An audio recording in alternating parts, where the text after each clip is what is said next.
प्यारे दोस्तों, राधे राधे, जय श्री कृष्णा।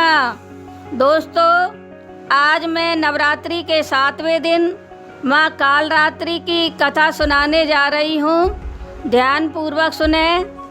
आप सभी का मेरे चैनल में हार्दिक स्वागत है। साथ में नवरात्रों की ढेर सारी शुभकामनाएं। चलिए, आज मैं तुम्हें नवरात्रे के 7वें दिन माँ कालरात्रि की कथा सुनाती हूँ। बोलो माँ कालरात्रि की जय। दोस्तों, अब तक की कथाओं से तुम यह तो जान गए ही होंगे कि माता रानी के जो 9 रूप हैं वो सभी माता पार्वती के ही हैं, और नवरात्रे का 7वें दिन का जो रूप है वो माता काली का है। माता काली दुखों का अंत करने वाली तथा दुष्टों का नाश करने वाली माता है।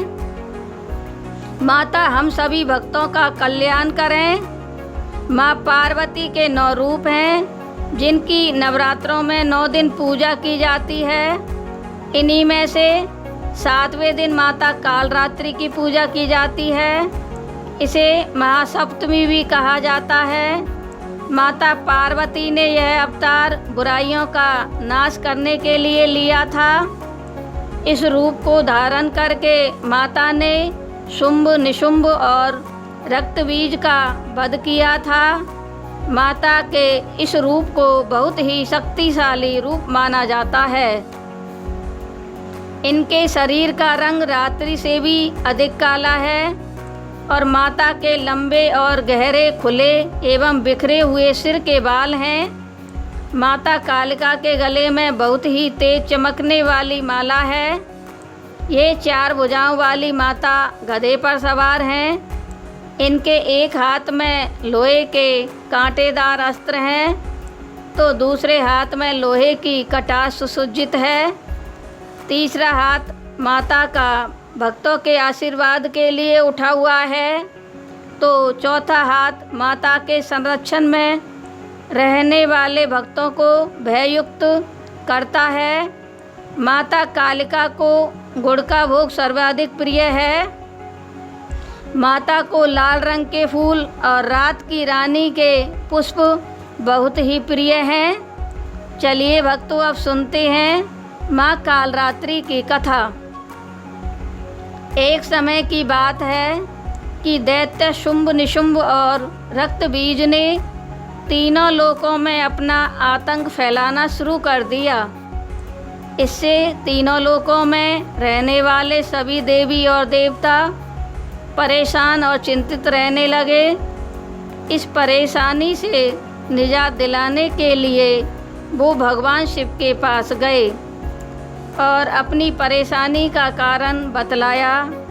कहा कि हे महादेव, शुंभ, निशुंभ और रक्तबीज नाम के दानवों ने तीनों लोकों में बहुत आतंक मचा रखा है और हम सभी को बहुत दुखी कर रखा है। कृपा आप हमारी मदद करो।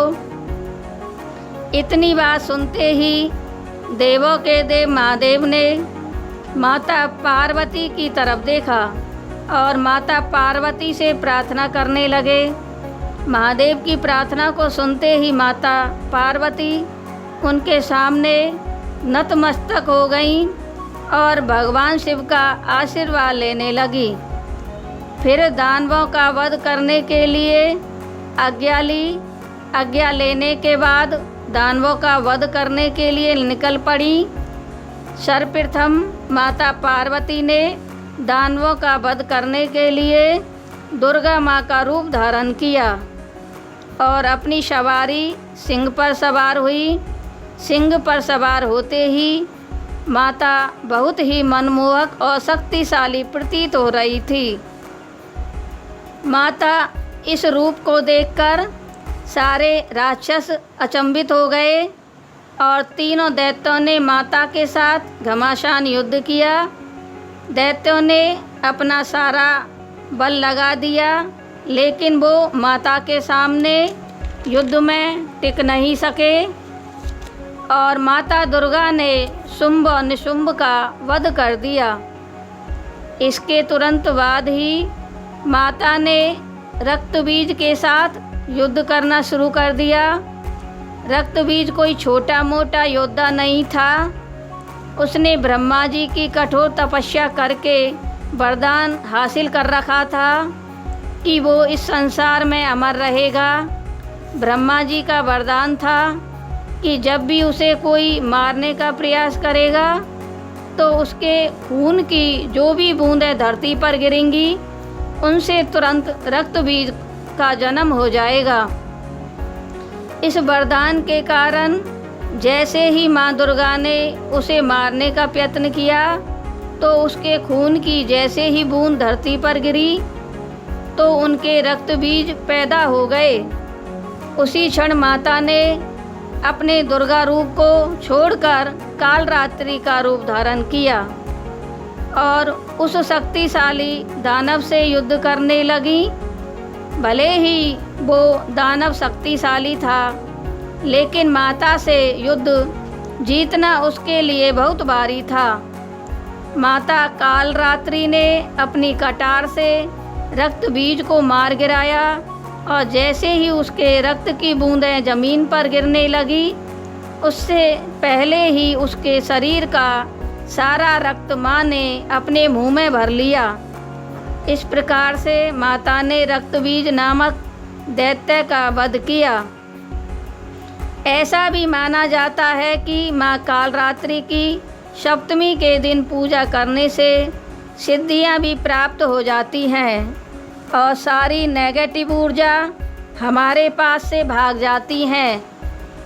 माता कालरात्रि की पूजा करने से सभी मनोकामनाएं पूर्ण होती हैं। माता पार्वती का यह स्वरूप हमें बहुत ही शुभ फल देता है, इसलिए इन्हें शुभकारी माँ भी कहा जाता है।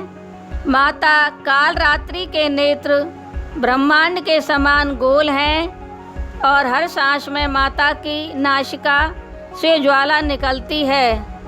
माँ कालरात्रि की पूजा सप्तमी के दिन अवश्य ही करनी चाहिए।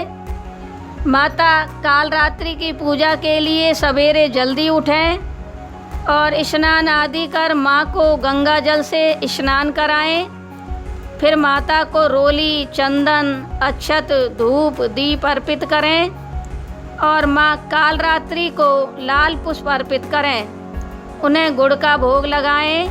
फिर माता की आरती उतारें। इसके बाद दुर्गा चालीसा या सप्तशती का पाठ करें। साथ में माता के मंत्रों का जाप करें। सप्तमी के दिन माँ की पूजा लाल आसन पर बैठकर करें और लाल चंदन की माला से जाप करें। लाल चंदन की माला उपलब्ध ना हो सके तो रुद्राक्ष की माला से माता के मंत्रों का जाप करें। माता का मंत्र है ओम कालरात्रि नमः है। यह बहुत ही शक्तिशाली मंत्र है। माता कालरात्रि का रूप हमें यह सिखाता है कि बुराई कितनी भी शक्तिशाली क्यों ना हो, वह अच्छाई के सामने अपने घुटने टेक ही देती है। जो भक्त सच्चे मन से माता के इस रूप की पूजा और आराधना करेगा, माता उसके किसी न किसी रूप में प्रकट होकर उसके जीवन की सभी बुराइयों का अंत कर ही देगी। इसलिए भक्तों, माँ के नवरात्रों को सच्चे मन और तन से कीजिए। आपकी सभी मनोकामनाएं माता अवश्य ही पूर्ण करेंगी। तो भक्तों, ये थी माता कालरात्रि की संपूर्ण कथा। आपको यह कथा कैसी लगी? पसंद आई हो तो चैनल को लाइक और सब्सक्राइब कीजिए तथा वीडियो को अधिक से अधिक शेयर कीजिए। बोलो जय माता दी। राधे राधे। जय श्री कृष्णा।